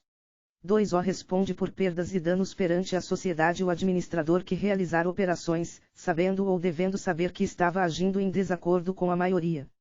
Art. 1014. Nos atos de competência conjunta de vários administradores, torna-se necessário o concurso de todos, salvo nos casos urgentes, em que a omissão ou retardo das providências possa ocasionar dano irreparável ou grave. Art. 1015. No silêncio do contrato, os administradores podem praticar todos os atos pertinentes à gestão da sociedade, não constituindo objeto social, a oneração ou a venda de bens imóveis depende do que a maioria dos sócios decidir. Parágrafo único. O excesso por parte dos administradores somente pode ser oposto a terceiros se ocorrer pelo menos uma das seguintes hipóteses. E, se a limitação de poderes estiver inscrita ou averbada no registro próprio da sociedade. Segunda, provando-se que era conhecida do terceiro. Terceira, tratando-se de operação evidentemente estranha aos negócios da sociedade. Art. 1016. Os administradores respondem solidariamente perante a sociedade e os terceiros prejudicados, por culpa no desempenho de suas funções. Art. 1017. O administrador que, sem consentimento escrito dos sócios, aplicar créditos ou bens sociais em proveito próprio ou de terceiros, terá de restituí-los à sociedade, ou pagar o equivalente, com todos os lucros resultantes, e, se houver prejuízo, por ele também responderá. Parágrafo único. Fica sujeito às sanções o administrador que, tendo em qualquer operação interesse contrário ao da sociedade, tome parte na correspondente deliberação. Art. 1018. Ao administrador é vedado fazer-se substituir no exercício de suas funções, sendo-lhe facultado, nos limites de seus poderes, constituir mandatários da sociedade, especificados no instrumento os atos e operações que poderão praticar. Art. 1019. São irrevogáveis os poderes do sócio investido na administração por cláusula expressa do contrato social, salvo justa causa, reconhecida judicialmente, a pedido de qualquer dos sócios. Parágrafo único. São revogáveis, a qualquer tempo, os poderes conferidos a sócio por ato separado, ou a quem não seja sócio. Art. 1020. Os administradores são obrigados a prestar aos sócios contas justificadas de sua administração, e apresentar-lhes o inventário anualmente, bem como o balanço patrimonial e o de resultado econômico. Art. 1021. Salvo estipulação que determine em época própria, o sócio pode, a qualquer tempo, examinar os livros e documentos, e o estado da caixa e da carteira da sociedade. Seção 4ª. Das relações com terceiros. Art. 1022. A sociedade adquire direitos, assume obrigações e procede judicialmente, por meio de administradores com poderes especiais, ou, não os havendo, por intermédio de qualquer administrador. Art. 1023. Se os bens da sociedade não lhe cobrirem as dívidas, respondem os sócios pelo saldo, na proporção em que participem das perdas sociais, salvo cláusula de responsabilidade solidária. Art. 1024. Os bens particulares dos sócios não podem ser executados por dívidas da sociedade, senão depois de executados os bens sociais. Art. 1025. O sócio, admitido em sociedade já constituída, não se exime das dívidas sociais anteriores à admissão. Art. 1026. O credor particular de sócio pode, na insuficiência de outros bens do devedor, fazer recair a execução sobre o que a este couber nos lucros da sociedade, ou na parte que lhe tocar em liquidação. Parágrafo único. Se a sociedade não estiver dissolvida, pode o credor requerer a liquidação da cota do devedor, cujo valor, apurado na forma do art. 1031, será depositado em dinheiro, no juízo da execução, até 90 dias após aquela liquidação. Art. 1027. Os herdeiros do cônjuge de sócio, ou o cônjuge do que se separou judicialmente, não podem exigir desde logo a parte que lhes couber na cota social, mas concorrer à divisão periódica dos lucros, até que se liquide a sociedade. Seção V. Da resolução da sociedade em relação a um sócio. Art. 1028. No caso de morte de sócio, liquidar-se-á sua cota, salvo. E, se o contrato dispuser diferentemente. Segunda, se os sócios remanescentes optarem pela dissolução da sociedade. Terceira, se, por acordo com os herdeiros, regular-se a substituição do sócio falecido. Art. 1029. Além dos casos previstos na lei ou no contrato, qualquer sócio pode retirar-se da sociedade, se de prazo indeterminado, mediante notificação aos demais sócios, com antecedência mínima de 60 dias, se de prazo determinado, provando judicialmente justa causa. Parágrafo único. Nos 30 dias subsequentes à notificação, podem os demais sócios optar pela dissolução da sociedade. Art. 1030. Ressalvado o disposto no art. 1004 e seu parágrafo único, pode o sócio ser excluído judicialmente, mediante iniciativa da maioria dos demais sócios, por falta grave no cumprimento de suas obrigações, ou, ainda, por incapacidade superveniente. Parágrafo único. Será de pleno direito excluído da sociedade o sócio declarado falido, ou aquele cuja cota tenha sido liquidada nos termos do parágrafo único do art. 1026. Art. 1031. Nos casos em que a sociedade se resolver em relação a um sócio, o valor da sua cota, considerada pelo montante efetivamente realizado, liquidar-se-á, salvo disposição contratual em contrário, com base na situação patrimonial da sociedade, a data da resolução, verificada em balanço especialmente levantado. 1. O capital social sofrerá correspondente redução, salvo se os demais sócios suprirem o valor da cota. 2. A cota liquidada será paga em dinheiro, no prazo de 90 dias, a partir da liquidação, salvo acordo, ou estipulação contratual em contrário. Art. 1032. A retirada, exclusão ou morte do sócio, não o exime, ou a seus herdeiros, da responsabilidade pelas obrigações sociais anteriores, até 2 anos após a verbada resolução da sociedade, nem nos 2 primeiros casos, pelas posteriores e em igual prazo, enquanto não se requerer a averbação. Seção 6. Da dissolução. Art. 1033. Dissolve-se a sociedade quando ocorrer. E, o vencimento do prazo de duração, salvo se, vencido este e sem oposição de sócio, não entrar a sociedade em liquidação, caso em que se prorrogará por tempo indeterminado. Segunda, o consenso unânime dos sócios. Terceira, a deliberação dos sócios, por maioria absoluta, na sociedade de prazo indeterminado. Quarta, a falta de pluralidade de sócios, não reconstituída no prazo de 180 dias. V. A extinção, na forma da lei, de autorização para funcionar. Parágrafo único. Não se aplica o disposto no inciso 4º caso o sócio remanescente, inclusive na hipótese de concentração de todas as cotas da sociedade sob sua titularidade, requeira, no registro público de empresas mercantis, a transformação do registro da sociedade para empresário individual ou para empresa individual de responsabilidade limitada, observado, no que couber, o disposto nos arts. 1113 a 1115 deste Código. Redação dada pela Lei nº 12.441, de 2011, vigência. Art. 1034. A sociedade pode ser dissolvida judicialmente, a requerimento de qualquer dos sócios, quando e, anulada a sua constituição. Segunda, exaurido o fim social, ou verificada a sua inexequibilidade. Art. 1035. O contrato pode prever outras causas de dissolução, a serem verificadas judicialmente quando contestadas. Art. 1036. Ocorrida a dissolução, cumpre aos administradores providenciar imediatamente a investidura do liquidante, e restringir a gestão própria aos negócios inadiáveis, vedadas novas operações, pelas quais responderão solidária e ilimitadamente. Parágrafo único.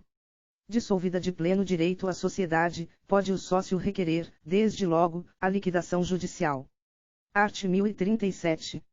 Ocorrendo a hipótese prevista no inciso V do art. 1033, o Ministério Público, tão logo lhe comunique à autoridade competente, promoverá a liquidação judicial da sociedade, se os administradores não o tiverem feito nos 30 dias seguintes à perda da autorização, ou se o sócio não houver exercido a faculdade assegurada no parágrafo único do artigo antecedente. Parágrafo único. Caso o Ministério Público não promova a liquidação judicial da sociedade nos 15 dias subsequentes ao recebimento da comunicação, a autoridade competente para conceder a autorização nomeará interventor com poderes para requerer a medida e administrar a sociedade até que seja nomeado o liquidante. Art. 1038. Se não estiver designado no contrato social, o liquidante será eleito por deliberação dos sócios, podendo a escolha recair em pessoa estranha à sociedade. O liquidante pode ser destituído, a todo tempo.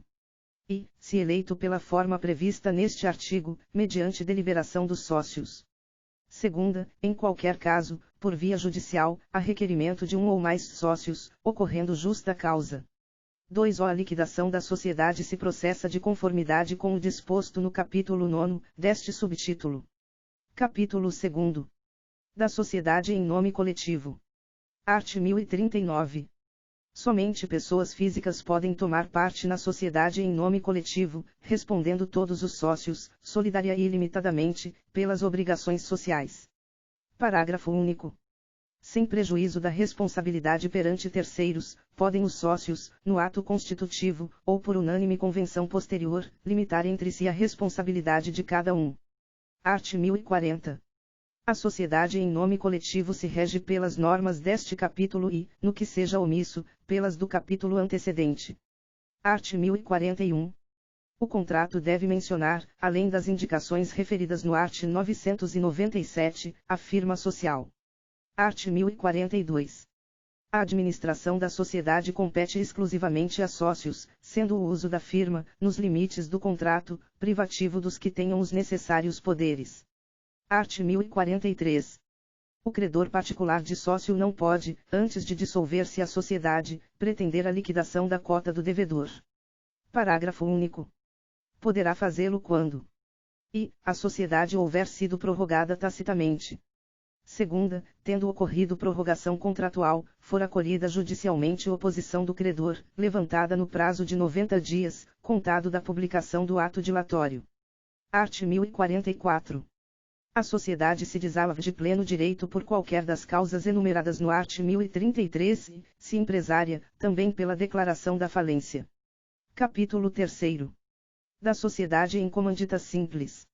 Art. 1045. Na sociedade em comandita simples tomam parte sócios de duas categorias, os comanditados, pessoas físicas, responsáveis solidária e ilimitadamente pelas obrigações sociais, e os comanditários, obrigados somente pelo valor de sua cota. Parágrafo único.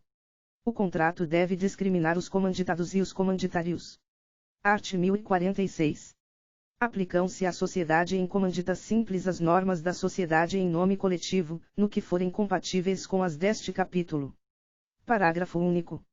Aos comanditados cabem os mesmos direitos e obrigações dos sócios da sociedade em nome coletivo. Art. 1047.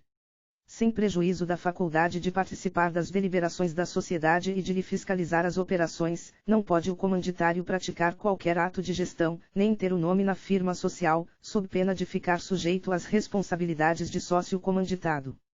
Parágrafo único. Pode o comanditário ser constituído procurador da sociedade, para negócio determinado e com poderes especiais. Art. 1048.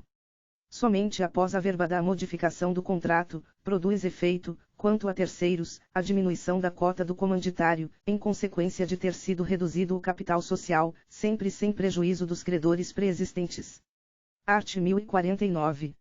O sócio comanditário não é obrigado à reposição de lucros recebidos de boa-fé e de acordo com o balanço. Parágrafo único.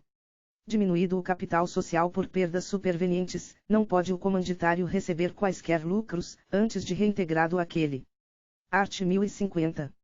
No caso de morte de sócio comanditário, a sociedade, salvo disposição do contrato, continuará com os seus sucessores, que designarão quem os represente. Art. 1051.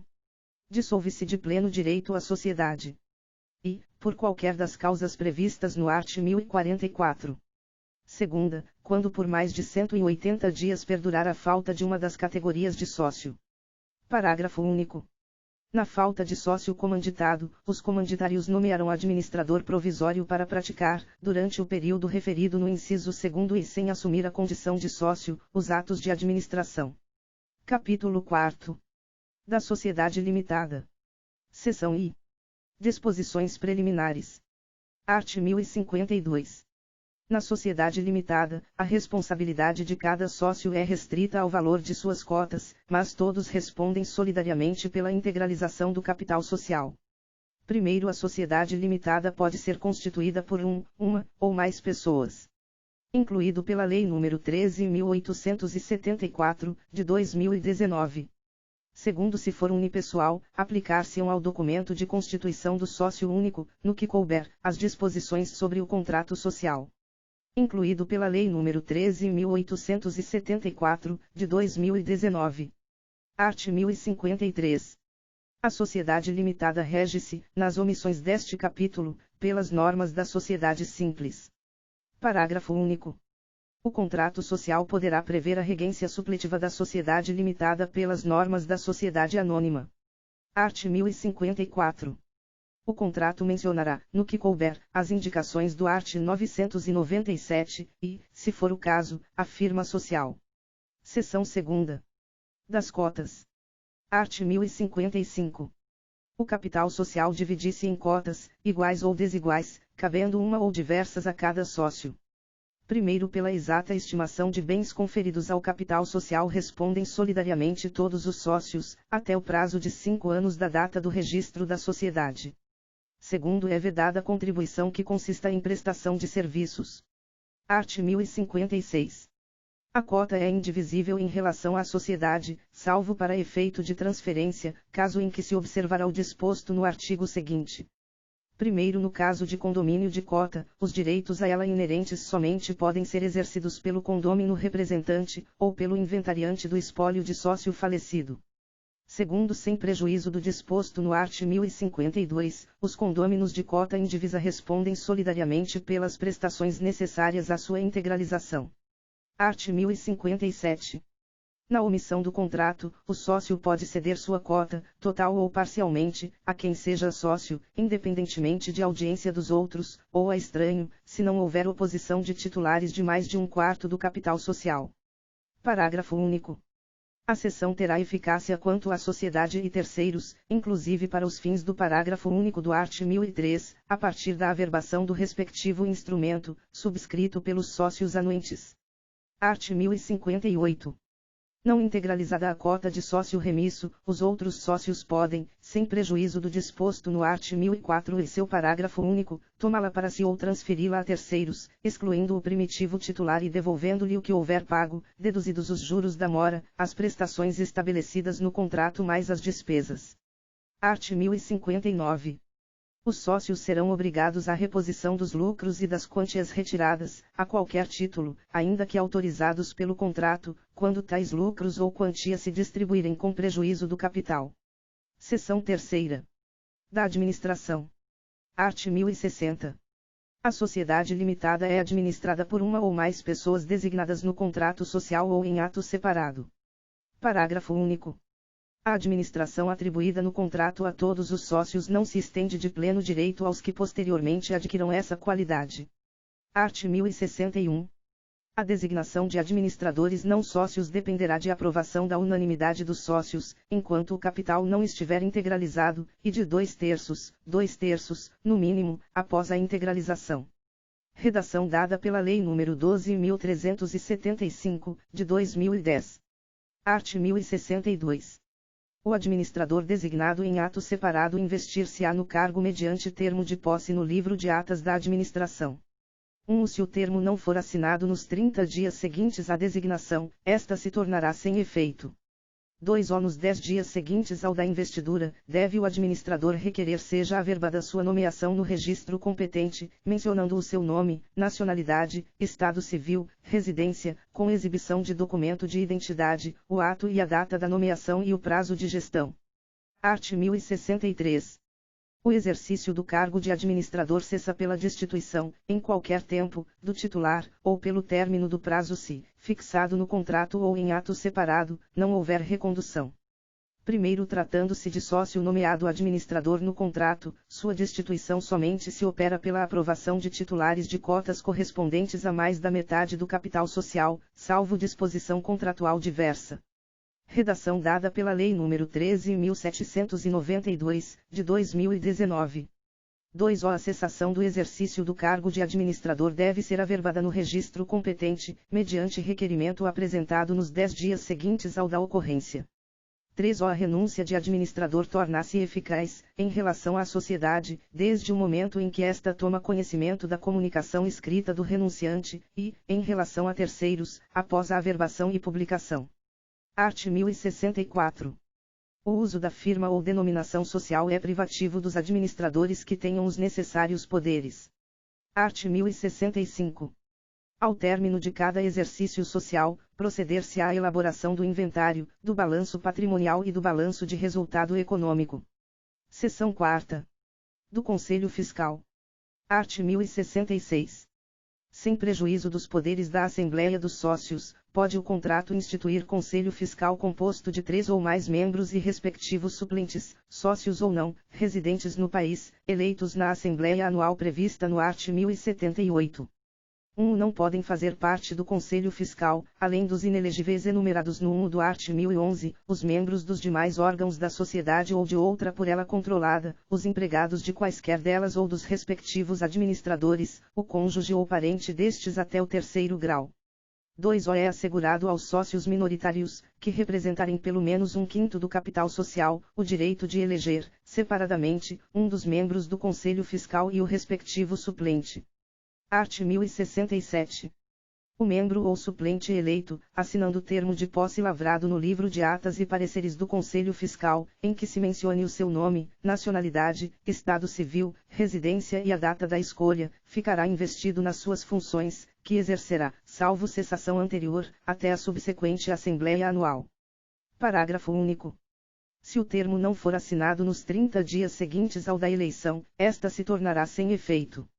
Art. 1068. A remuneração dos membros do Conselho Fiscal será fixada, anualmente, pela Assembleia dos Sócios que os eleger. Art. 1069. Além de outras atribuições determinadas na lei ou no contrato social, aos membros do Conselho Fiscal incumbem, individual ou conjuntamente, os deveres seguintes: examinar, pelo menos trimestralmente, os livros e papéis da sociedade e o estado da caixa e da carteira, devendo os administradores ou liquidantes prestar-lhes as informações solicitadas. 2. Lavrar no livro de atas e pareceres do Conselho Fiscal o resultado dos exames referidos no inciso I deste artigo. 3. Exarar no mesmo livro e apresentar à Assembleia Anual dos Sócios parecer sobre os negócios e as operações sociais do exercício em que servirem, tomando por base o balanço patrimonial e o de resultado econômico. 4. Denunciar os erros, fraudes ou crimes que descobrirem, sugerindo providências úteis à sociedade. Convocar a Assembleia dos Sócios se a diretoria retardar por mais de 30 dias a sua convocação anual, ou sempre que ocorram motivos graves e urgentes. 6. Praticar, durante o período da liquidação da sociedade, os atos a que se refere este artigo, tendo em vista as disposições especiais reguladoras da liquidação. Art. 1070. As atribuições e poderes conferidos pela lei ao Conselho Fiscal não podem ser outorgados a outro órgão da sociedade, e a responsabilidade de seus membros obedece à regra que define a dos administradores, art. 1016. Parágrafo único. O Conselho Fiscal poderá escolher para assisti-lo no exame dos livros, dos balanços e das contas, contabilista legalmente habilitado, mediante remuneração aprovada pela Assembleia dos Sócios. Seção V. Das deliberações dos sócios. Art. 1071. Dependem da deliberação dos sócios, além de outras matérias indicadas na lei ou no contrato. e a aprovação das contas da administração. Segunda, a designação dos administradores, quando feita em ato separado. Terceira, a destituição dos administradores. Quarta, o modo de sua remuneração, quando não estabelecido no contrato. V. A modificação do contrato social. Sexta, a incorporação, a fusão e a dissolução da sociedade, ou a cessação do estado de liquidação. Sétima, a nomeação e destituição dos liquidantes e o julgamento das suas contas. Oitava, o pedido de concordata. Art. 1072. As deliberações dos sócios, obedecido o disposto no art. 1010, serão tomadas em reunião ou em assembleia, conforme previsto no contrato social, devendo ser convocadas pelos administradores nos casos previstos em lei ou no contrato. 1. A deliberação em assembleia será obrigatória se o número dos sócios for superior a 10. 2. Dispensam-se as formalidades de convocação previstas no 3 do art. 1152, quando todos os sócios comparecerem ou se declararem, por escrito, cientes do local, data, hora e ordem do dia. 3. A reunião ou a assembleia tornam-se dispensáveis quando todos os sócios decidirem, por escrito, sobre a matéria que seria objeto delas. 4. No caso do inciso 8º do artigo antecedente, os administradores, se houver urgência e com autorização de titulares de mais da metade do capital social, podem requerer concordata preventiva. 5. As deliberações tomadas de conformidade com a lei e o contrato vinculam todos os sócios, ainda que ausentes ou dissidentes. 6. Aplicar-se às reuniões dos sócios, nos casos omissos no contrato, o disposto na presente seção sobre a Assembleia. Art. 1073. A reunião ou a assembleia podem também ser convocadas. E, por sócio, quando os administradores retardarem a convocação, por mais de 60 dias, nos casos previstos em lei ou no contrato, ou por titulares de mais de 1/5 do capital, quando não atendido, no prazo de 8 dias, pedido de convocação fundamentado, com indicação das matérias a serem tratadas. Segunda, pelo Conselho Fiscal, se houver, nos casos a que se refere o inciso V do art. 1069. Art. 1074. A Assembleia dos Sócios instala-se com a presença, em primeira convocação, de titulares de no mínimo 3/4 do capital social, e, em segunda, com qualquer número. 1. O sócio pode ser representado na Assembleia por outro sócio, ou por advogado, mediante outorga de mandato com especificação dos atos autorizados, devendo o instrumento ser levado a registro, juntamente com a ata. 2. Nenhum sócio, por si ou na condição de mandatário, pode votar matéria que lhe diga respeito diretamente. Art. 1075.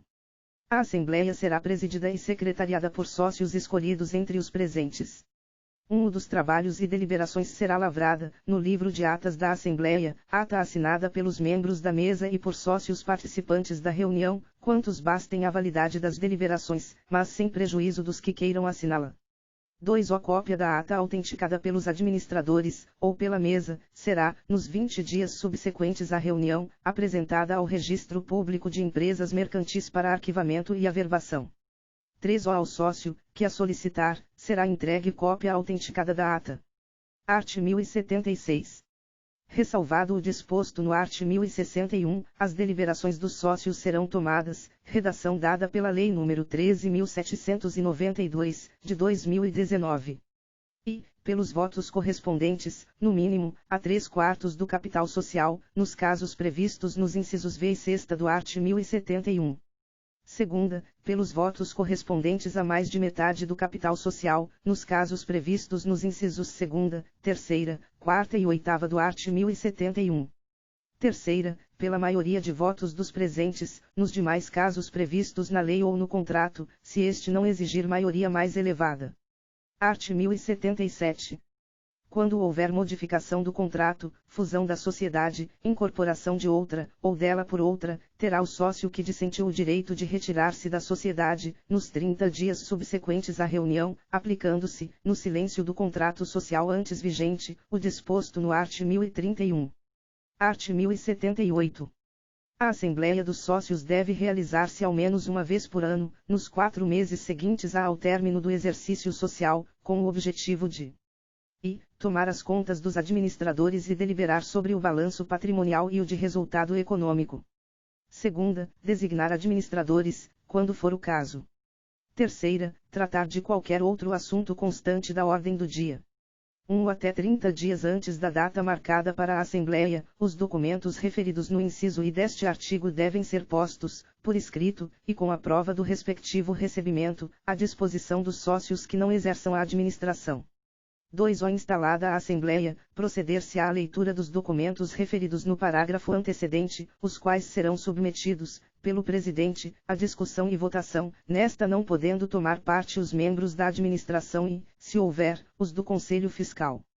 3. A aprovação, sem reserva, do balanço patrimonial e do de resultado econômico, salvo erro, dolo ou simulação, exonera de responsabilidade os membros da administração e, se houver, os do Conselho Fiscal. 4. Extingue-se em 2 anos o direito de anular a aprovação a que se refere o parágrafo antecedente. Art. 1079. Aplicar-se às reuniões dos sócios, nos casos omissos no contrato, o estabelecido nesta seção sobre a Assembleia, obedecido o disposto no 1 do art. 1072. Art. 1080. As deliberações infringentes do contrato ou da lei tornam ilimitada a responsabilidade dos que expressamente as aprovaram. Art. 1.080-A. O sócio poderá participar e votar à distância em reunião ou em assembleia, nos termos do regulamento do órgão competente do Poder Executivo Federal. Incluído pela Lei nº 14.030, de 2020. Parágrafo único. A reunião ou a assembleia poderá ser realizada de forma digital, respeitados os direitos legalmente previstos de participação e de manifestação dos sócios e os demais requisitos regulamentares. Incluído pela Lei nº 14.030, de 2020. Seção 6ª. Do aumento e da redução do capital. Art. 1081. Ressalvado o disposto em lei especial, integralizadas as cotas, pode ser o capital aumentado, com a correspondente modificação do contrato. 1 até 30 dias após a deliberação, terão os sócios preferência para participar do aumento, na proporção das cotas de que sejam titulares. 2. A cessão do direito de preferência, aplicar-se o disposto no caput do art. 1057. 3. Decorrido o prazo da preferência, e assumida pelos sócios, ou por terceiros, a totalidade do aumento, haverá reunião ou assembleia dos sócios, para que seja aprovada a modificação do contrato. Art. 1082. Pode a sociedade reduzir o capital, mediante a correspondente modificação do contrato. E, depois de integralizado, se houver perdas irreparáveis. Segunda, se excessivo em relação ao objeto da sociedade. Art. 1083. No caso do inciso I do artigo antecedente, a redução do capital será realizada com a diminuição proporcional do valor nominal das cotas, tornando-se efetiva a partir da averbação, no Registro Público de Empresas Mercantis, da ata da Assembleia que a tenha aprovado. Art. 1084. No caso do inciso 2º do art. 1082, a redução do capital será feita restituindo-se parte do valor das cotas aos sócios, ou dispensando-se as prestações ainda débidas, com diminuição proporcional, em ambos os casos, do valor nominal das cotas. 1. No prazo de 90 dias, contado da data da publicação da ata da Assembleia que aprovar a redução, o credor quirografário, por título líquido anterior a essa data, poderá opor-se ao deliberado. 2. A redução somente se tornará eficaz se, no prazo estabelecido no parágrafo antecedente, não for impugnada, ou se provado o pagamento da dívida ou o depósito judicial do respectivo valor. 3. Satisfeitas as condições estabelecidas no parágrafo antecedente, proceder-se à averbação, no Registro Público de Empresas Mercantis, da ata que tenha aprovado a redução. Seção 7ª. Da resolução da sociedade em relação a sócios minoritários. Art. 1085. Ressalvado o disposto no art. 1030, quando a maioria dos sócios, representativa de mais da metade do capital social, entender que um ou mais sócios estão pondo em risco a continuidade da empresa, em virtude de atos de inegável gravidade, poderá excluí-los da sociedade, mediante alteração do contrato social, desde que prevista neste a exclusão por justa causa. Parágrafo único. Ressalvado o caso em que haja apenas 2 sócios na sociedade, a exclusão de um sócio somente poderá ser determinada em reunião ou assembleia especialmente convocada para esse fim, ciente o acusado em tempo hábil para permitir seu comparecimento e o exercício do direito de defesa. Redação dada pela Lei nº 13.792, de 2019. Art. 1086. Efetuado o registro da alteração contratual, aplicar-se ao disposto nos arts. 1031 e 1032. Seção 8ª. Da dissolução. Art. 1087. A sociedade dissolve-se, de pleno direito, por qualquer das causas previstas no art. 1044. Capítulo V. Da sociedade anônima. Seção única. Da caracterização. Art. 1088. Na sociedade anônima ou companhia, o capital divide-se em ações, obrigando-se cada sócio ou acionista somente pelo preço de emissão das ações que subscrever ou adquirir. Art. 1089. A sociedade anônima rege-se por lei especial, aplicando-se-lhe, nos casos omissos, as disposições deste Código. Capítulo 6. Da sociedade em comandita por ações. Art. 1090. A sociedade em comandita por ações tem o capital dividido em ações, regendo-se pelas normas relativas à sociedade anônima, sem prejuízo das modificações constantes deste capítulo, e opera sob firma ou denominação. Art. 1091. Somente o acionista tem qualidade para administrar a sociedade e, como diretor, responde subsidiária e ilimitadamente pelas obrigações da sociedade. Se houver mais de um diretor, serão solidariamente responsáveis, depois de esgotados os bens sociais. 2. Os diretores serão nomeados no ato constitutivo da sociedade, sem limitação de tempo, e somente poderão ser destituídos por deliberação de acionistas que representem no mínimo 2/3 do capital social. 3. O diretor destituído ou exonerado continua, durante 2 anos, responsável pelas obrigações sociais contraídas sob sua administração. Art. 1092. A Assembleia Geral não pode, sem o consentimento dos diretores, mudar o objeto essencial da sociedade, prorrogar-lhe o prazo de duração, aumentar ou diminuir o capital social, criar debêntures, ou partes beneficiárias. Capítulo 7. Da sociedade cooperativa. Art. 1093. A sociedade cooperativa reger-se-á pelo disposto no presente capítulo, ressalvada a legislação especial. Art. 1094. São características da sociedade cooperativa. I. Variabilidade, ou dispensa do capital social. Segunda, concurso de sócios em número mínimo necessário a compor a administração da sociedade, sem limitação de número máximo. Terceira, limitação do valor da soma de cotas do capital social que cada sócio poderá tomar. Quarta, intransferibilidade das cotas do capital a terceiros estranhos à sociedade, ainda que por herança. V. Quórum, para a Assembleia Geral funcionar e deliberar, fundado no número de sócios presentes à reunião, e não no capital social representado. Sexta, direito de cada sócio a um só voto nas deliberações, tenha ou não capital a sociedade, e qualquer que seja o valor de sua participação. Sétima, distribuição dos resultados, proporcionalmente ao valor das operações efetuadas pelo sócio com a sociedade, podendo ser atribuído juro fixo ao capital realizado. Oitava, indivisibilidade do fundo de reserva entre os sócios, ainda que em caso de dissolução da sociedade. Art. 1095. Na sociedade cooperativa, a responsabilidade dos sócios pode ser limitada ou ilimitada.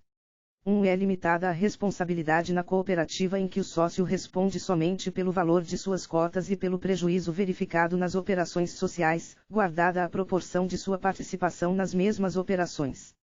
2. É ilimitada a responsabilidade na cooperativa em que o sócio responde solidária e ilimitadamente pelas obrigações sociais. Art. 1096.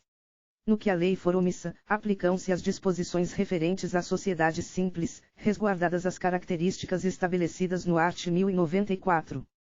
Capítulo 8. Das sociedades coligadas. Art. 1097. Consideram-se coligadas as sociedades que, em suas relações de capital, são controladas, filiadas, ou de simples participação, na forma dos artigos seguintes. Art. 1098. É controlada. I. A sociedade de cujo capital outra sociedade possua a maioria dos votos nas deliberações dos cotistas ou da Assembleia Geral e o poder de eleger a maioria dos administradores. Segunda, a sociedade cujo controle, referido no inciso antecedente, esteja em poder de outra, mediante ações ou cotas possuídas por sociedades ou sociedades por esta já controladas. Art. 1099. Disse coligada ou filiada à sociedade de cujo capital outra sociedade participa com 10% ou mais, do capital da outra, sem controlá-la. Art. 1100. É de simples participação a sociedade de cujo capital outra sociedade possua menos de 10% do capital com direito de voto. Art. 1101. Salvo disposição especial de lei, a sociedade não pode participar de outra, que seja a sua sócia, por montante superior, segundo o balanço, ao das próprias reservas, excluída a reserva legal. Parágrafo único. Aprovado o balanço em que se verifique ter sido excedido esse limite, a sociedade não poderá exercer o direito de voto correspondente às ações ou cotas em excesso, as quais devem ser alienadas nos 180 dias seguintes àquela aprovação. Capítulo 9. Da liquidação da sociedade. Art. 1102. Dissolvida a sociedade e nomeado o liquidante na forma do disposto neste livro, procede-se à sua liquidação, de conformidade com os preceitos deste capítulo, ressalvado o disposto no ato constitutivo ou no instrumento da dissolução. Parágrafo único.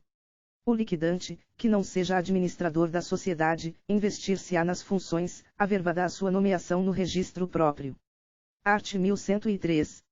Constituem deveres do liquidante. E, averbar e publicar a ata, sentença ou instrumento de dissolução da sociedade. Segunda, arrecadar os bens, livros e documentos da sociedade, onde quer que estejam.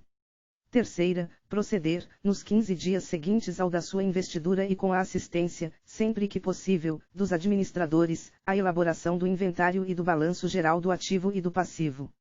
Quarta, ultimar os negócios da sociedade, realizar o ativo, pagar o passivo e partilhar o remanescente entre os sócios ou acionistas.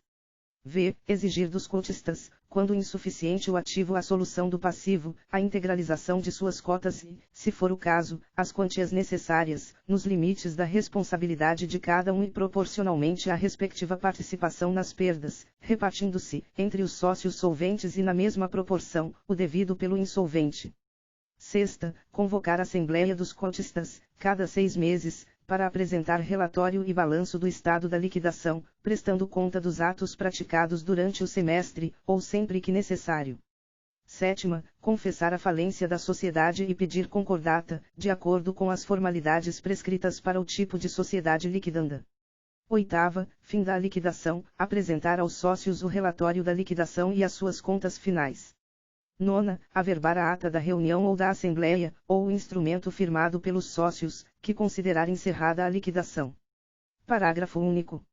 Em todos os atos, documentos ou publicações, o liquidante empregará a firma ou denominação social sempre seguida da cláusula em liquidação e de sua assinatura individual, com a declaração de sua qualidade. Art. 1104. As obrigações e a responsabilidade do liquidante regem-se pelos preceitos peculiares às dos administradores da sociedade liquidanda. Art. 1105. Compete ao liquidante representar a sociedade e praticar todos os atos necessários à sua liquidação, inclusive alienar bens móveis ou imóveis, transigir, receber e dar quitação. Parágrafo único. Sem estar expressamente autorizado pelo contrato social, ou pelo voto da maioria dos sócios, não pode o liquidante gravar de ônus reais os móveis e imóveis, contrair empréstimos, salvo quando indispensáveis ao pagamento de obrigações inadiáveis, nem prosseguir, embora para facilitar a liquidação, na atividade social. Art. 1106. Respeitados os direitos dos credores preferenciais, pagará o liquidante as dívidas sociais proporcionalmente, sem distinção entre vencidas e vincendas, mas, em relação a estas, com desconto. Parágrafo único. Se o ativo for superior ao passivo, pode o liquidante, sob sua responsabilidade pessoal, pagar integralmente as dívidas vencidas. Art. 1107. Os sócios podem resolver, por maioria de votos, antes de ultimada a liquidação, mas depois de pagos os credores, que o liquidante faça rateios por antecipação da partilha, à medida em que se apurem os haveres sociais. Art. 1108. Pago o passivo e partilhado o remanescente, convocará o liquidante à Assembleia dos Sócios para a prestação final de contas. Art. 1109. Aprovadas as contas, encerra-se a liquidação, e a sociedade se extingue, ao ser averbada no registro próprio a ata da Assembleia. Parágrafo único. O dissidente tem o prazo de 30 dias, a contar da publicação da ata, devidamente averbada, para promover a ação que couber. Art. 1110. Encerrada a liquidação, o credor não satisfeito só terá direito a exigir dos sócios, individualmente, o pagamento do seu crédito, até o limite da soma por eles recebida em partilha, e a propor contra o liquidante ação de perdas e danos. Art. 1111. No caso de liquidação judicial, será observado o disposto na lei processual. Art. 1112. No curso de liquidação judicial, o juiz convocará, se necessário, reunião ou assembleia para deliberar sobre os interesses da liquidação, e as presidirá, resolvendo sumariamente as questões suscitadas. Parágrafo único. As atas das assembleias serão, em cópia autêntica, apensadas ao processo judicial. Capítulo X. Da transformação, da incorporação, da fusão e da cisão das sociedades. Art. 1113. O ato de transformação independe de dissolução ou liquidação da sociedade, e obedecerá aos preceitos reguladores da Constituição e inscrição próprios do tipo em que vai converter-se. Art. 1114. A transformação depende do consentimento de todos os sócios, salvo se prevista no ato constitutivo, caso em que o dissidente poderá retirar-se da sociedade, aplicando-se, no silêncio do estatuto ou do contrato social, o disposto no art. 1031. Art. 1115. A transformação não modificará nem prejudicará, em qualquer caso, os direitos dos credores.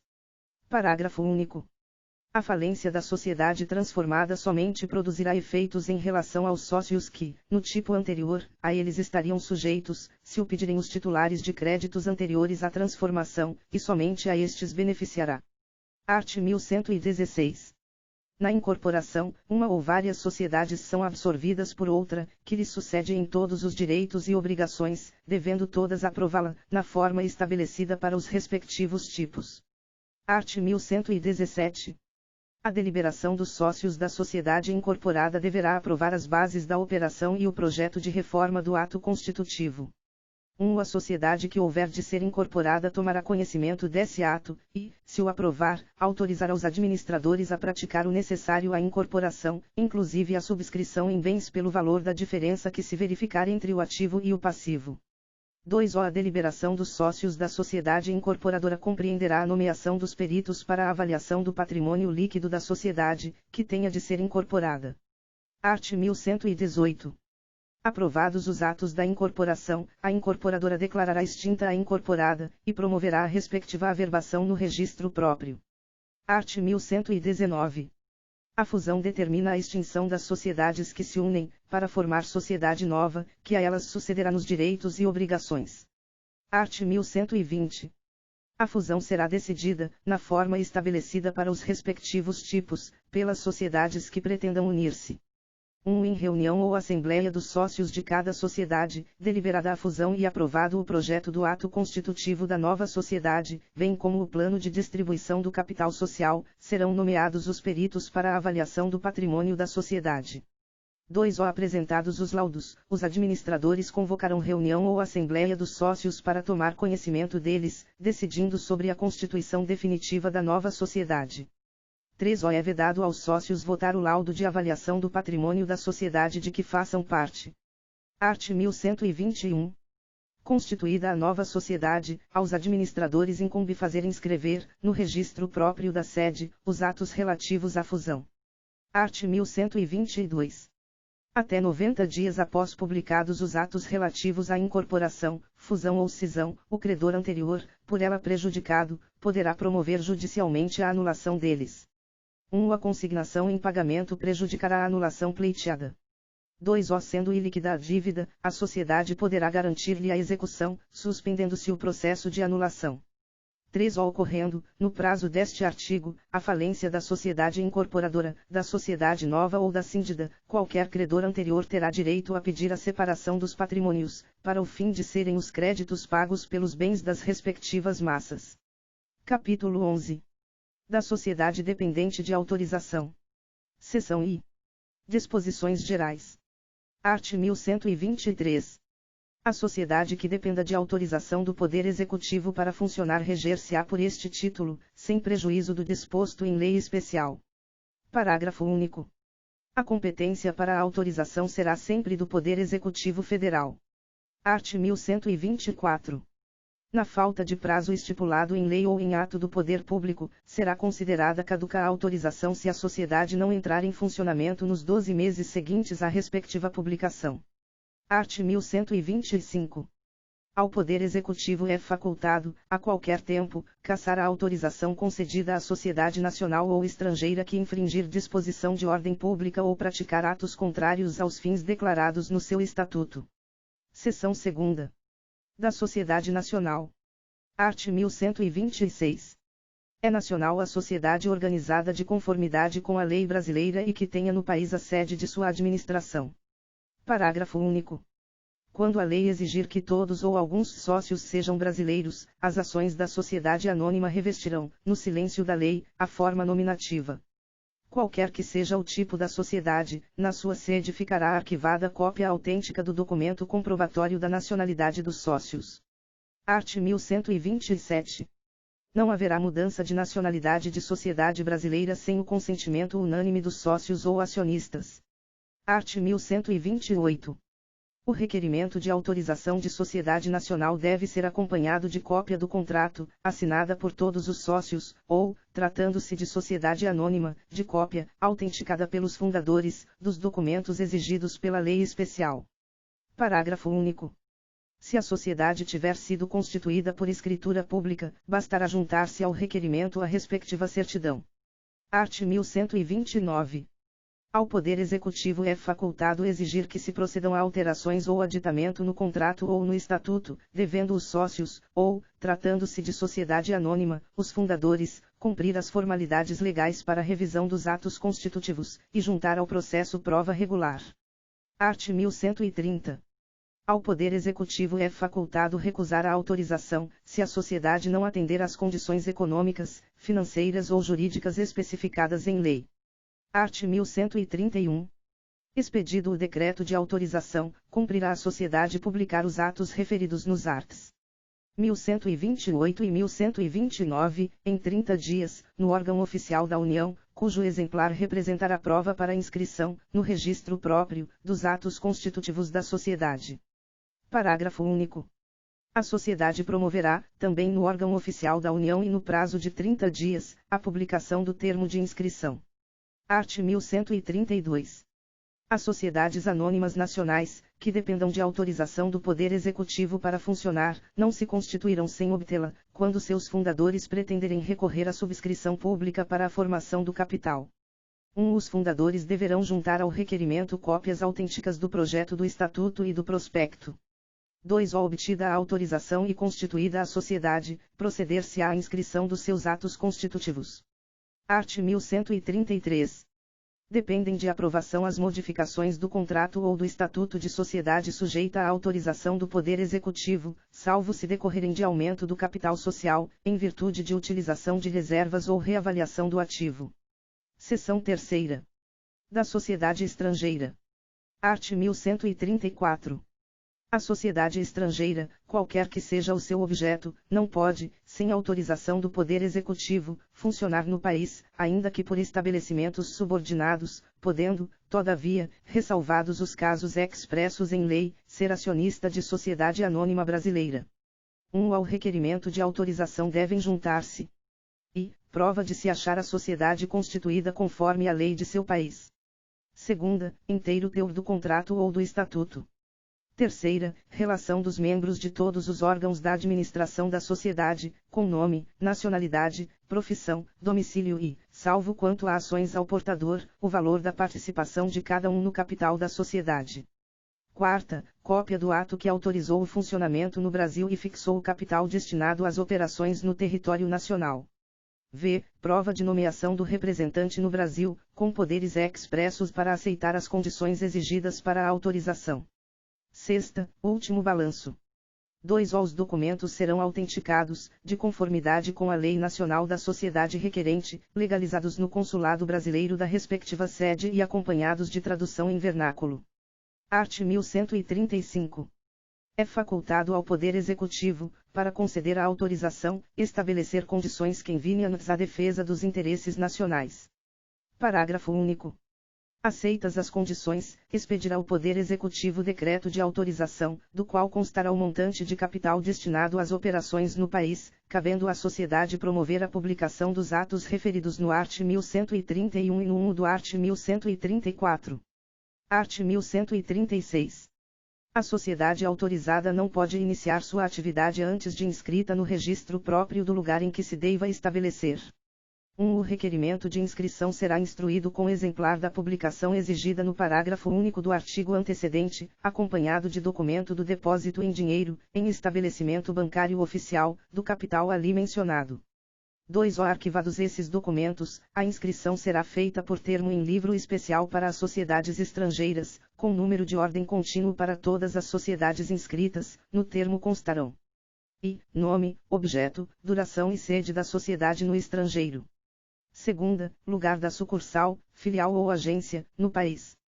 3. Data e número do decreto de autorização. 4. Capital destinado às operações no país. V. Individuação do seu representante permanente. 3. Inscrita à sociedade, promover-se-á a publicação determinada no parágrafo único do art. 1131. Art. 1137. A sociedade estrangeira autorizada a funcionar ficará sujeita às leis e aos tribunais brasileiros, quanto aos atos ou operações praticados no Brasil. Parágrafo único. A sociedade estrangeira funcionará no território nacional com o nome que tiver em seu país de origem, podendo acrescentar as palavras do Brasil ou para o Brasil.